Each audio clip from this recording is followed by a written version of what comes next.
నచ్చితే లైక్ చేయండి, షేర్ చేయండి, ఛానల్ని సబ్స్క్రైబ్ చేసుకోండి. Thanks for watching.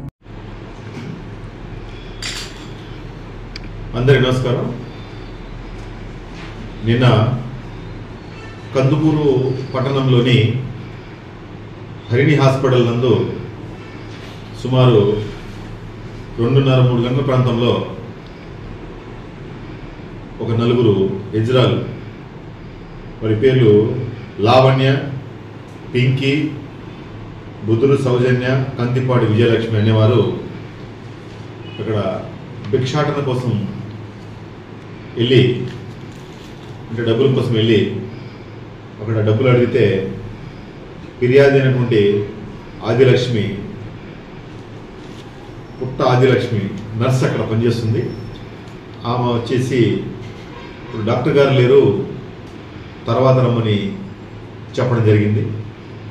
అంతటా ఇల్లు నలుగురు ఆమెతో మాటలు వాదోపవాదనలు జరిగి ఆమె మీద నలుగురు కలిపి విచక్షణరహితంగా దాడి చేయడం జరిగింది. సో ఈ దాడి పైన మాకు ఇచ్చినటువంటి ఫిర్యాదు పైన వెంటనే ఎక్స్టార్షన్, అదేవిధంగా అవుట్రేడర్స్ ఆఫ్ మోడెస్టీ కింద నాన్ బెయిలబుల్ కేసుల కింద సెక్షన్ల కింద కేసు నమోదు చేశాం. వెంటనే 2 టీంలు ఏర్పాటు చేసి మా జిల్లా ఎస్పీ గారి ఆదేశాల మేరకు 2 టీములు ఫామ్ చేసేసి మా కందుకూరు డిఎస్పీ గారి పర్యవేక్షణలో నేను, మా కందుకూరు రూరల్ ఎస్ఐ గారు, మా సిబ్బంది అంతా కూడా వారిని ఈరోజు ఈవినింగ్ అరెస్ట్ చేయడం జరిగింది.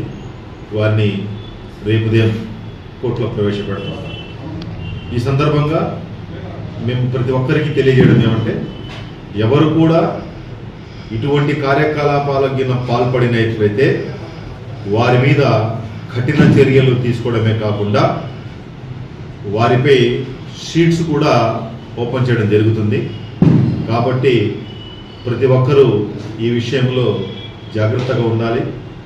ఎవరైనా కూడా ఎక్స్ట్రాక్షన్ వాళ్ళ జులుం ప్రదర్శించి ఇటువంటి చర్యలు మరొకసారి కందుకూరు పట్టణంలో కానీ కందుకూరు సబ్ డివిజన్లో నియోజకవర్గంలో జరిగితే మాత్రం ఉపేక్షించే పరిస్థితి లేదు. ఇదే కాదు, ఎవరు కూడా ఈ జులుం ప్రదర్శిస్తే మాత్రం డబ్బులు ఇవ్వాల్సిందే. ఈ వినాయక చవితి అని, లేకపోతే ఇప్పుడు దసరా అని రకరకాలుగా వాటితో మాత్రం పెట్టుకుంటే అడిగితే డిమాండ్ చేస్తే మాత్రం వారి మీద చట్టపరమైన చర్య తీసుకుంటాం.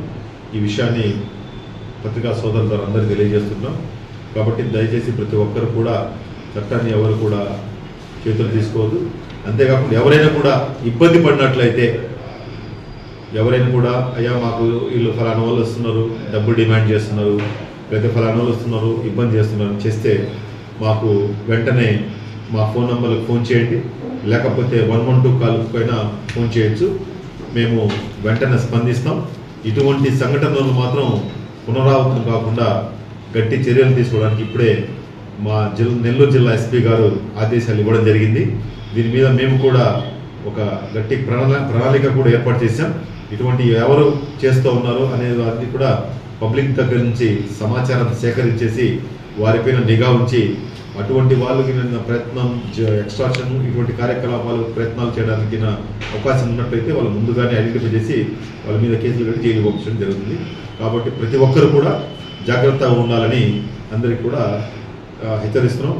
మరొక్కసారి ఇటువంటి చర్యలు పాల్పడితే మాత్రం మొహమాటం లేదు, వాళ్ళ తాట తీసేస్తాం.